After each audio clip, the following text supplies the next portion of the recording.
So you're never quite sure who's watching when you do a segment like that. But in that case, one person who was Richard Dreyfuss, the Oscar winner from Jaws and scores of other movies. I was actually in bed doing email, and I got one from him, and I thought, that can't really be Richard Dreyfuss, but it actually was. He said, I want to come on, and he wrote this, quote, I would be happy to come on your show and explain this rudimentary illustration of the basic checks and balances to you and your audience. That sounded great. We are always happy to promote civic knowledge on this show. We're happy to have Richard Dreyfuss with us tonight. Richard Dreyfuss, thanks for joining us. How you doing? So I'm doing great. So I know you spent time at Oxford studying this, civics. I know you know a lot about the Constitution. I don't doubt that. I know you're smart. But where in the Constitution does it say states can do whatever they want in contravention of federal law, and the rest of us have to be quiet and pay for it anyway? It doesn't say that. It only simply says that the monies attached to things that the executive might want are the province of the Congress, and that what was said in the judge's ruling was that the executive didn't have the power to withhold finances because that's the province of the Congress, and that's all I wanted to clarify, because it is, as you say, a very rudimentary thing, and we should all know a hell of a lot more than that. And I want to mention, because I know I'm limited to 6 minutes, I want to mention one thing. The next night, you were talking about the speakers on university campuses. Yeah. And I am totally, incontrovertibly on your side about this. I think that any intrusion into the freedom of speech is an intrusion into freedom of speech.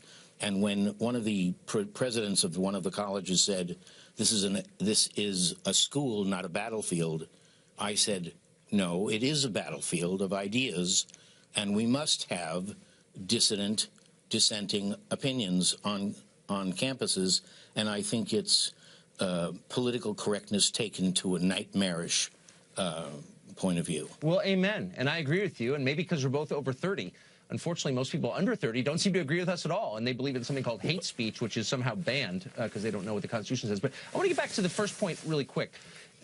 I mean, this is a legal debate, and this is probably not the best forum for it. But let me just ask you a political question. I know for certain that this kind of thing has been threatened by many presidents before, because I've seen it. And administrations often get states to do what they want them to do by threatening to withhold money. This happened less than a year ago in May of 2016 when the Obama administration threatened to withhold federal funds from North Carolina over the famous bathroom controversy. I don't remember any federal judge saying, well, you're not allowed to do that. Why?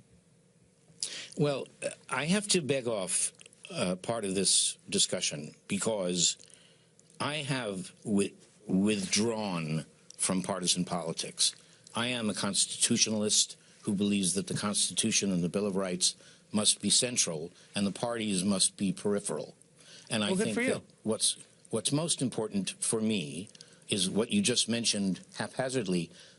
We're over 30. Civics has not been taught in the American public school system since 1970. And that means that everyone in Congress never studied the Constitution and the Bill of Rights, as you and I might have. And that is a critical flaw, because it's why we were admired and respected for so long. It gives us our national identity. It tells the world who we are and why we are who we are. And without a frame that gives us the values that stand behind the Bill of Rights, we're just floating in air, and our sectors of society are not connected. Well, and that's exactly why teaching civics, and I'm so glad you said that, because what's really important, Tucker, is that the assumptions of the left and the right are all skewed wrong. We have to find areas of agreement and areas that we share. And we do share the notion that education accomplishes certain things. One, it turns students into citizens. Right.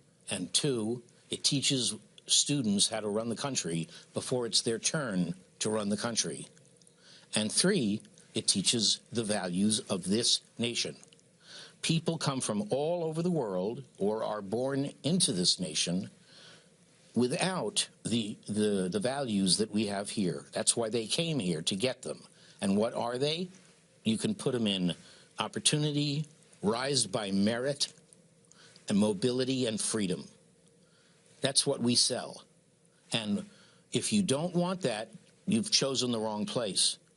And you don't get a pass by being born here. You have to learn it. Even the 10 Commandments are not known at birth. You must learn them.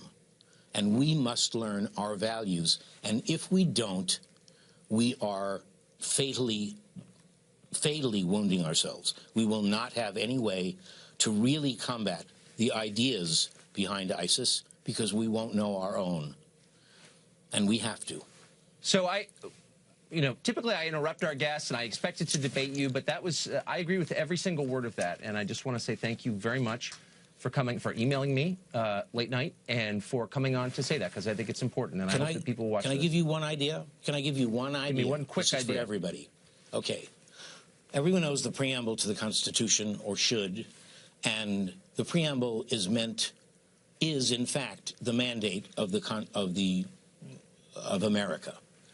And I say, if every parent and teacher and school superintendent and public political commentator signed the preamble as a gesture of support for the demand to bring civics back to the grades below high school graduation, I'll call a civic strike, and we will get the attention of all the people that deserve to pay attention. That is a great point. We'll get it back. If you do that, I hope you'll come on to tell us how you're spreading that idea. I'm Richard doing Dreyfuss. it. People can go to my website, which is thedreyfussinitiative.org, and it's on the website. Sign the preamble. Done. Richard Dreyfuss, thanks for coming on tonight. Thank you.